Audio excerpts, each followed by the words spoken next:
The environment has always been important to my family. We have always grown our own food. We have always gathered our own food. We have put it up. Our basement was full of food that was canned or frozen or dried. So on a personal level, I've always been connected to the land. That connection was nurtured in me by a high school biology teacher. And I think that that's important. I was one of those quiet kids. I'm really shy, barely said anything. And this high school teacher saw something in me. And she kept me after class once, and we had been out to a marsh and we're taking samples, water samples, and she said, "Would you like to keep on studying this marsh? Just you." So that little bit of faith, the ability to stay after school in her lab with a dissecting scope, just I felt awesome, I felt cool.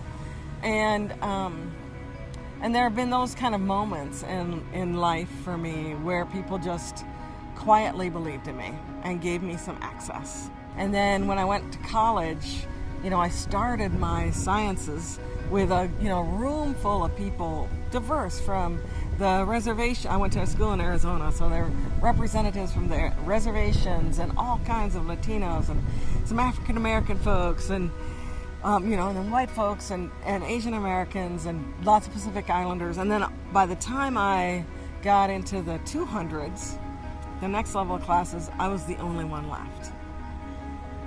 I was the only one interested. I don't know what happened.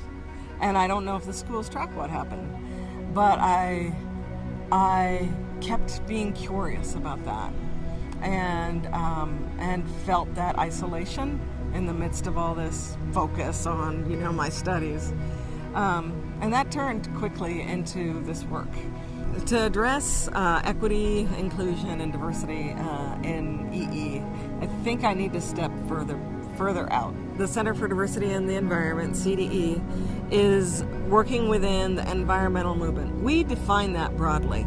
So we include things like upstream public health, traditional mainstream conservation and environmental organizations, and environmental justice and social justice. So we have a full spectrum because we believe that the work that we're doing is with people in the spaces where they intersect with the natural world, where we intersect with the environment.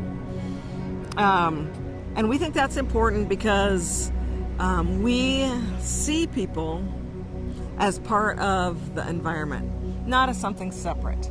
We operate currently in this scarcity mentality, and we have to move to an abundance mentality. And I work on envisioning that every day. That means we have to heal from trauma. We have to believe that there's enough. We have to create systems that benefit more than just the 1%. It means that we'll go slow to go far, right? To go fast, go alone. To go far, go together. And we can go together if we bring everybody in.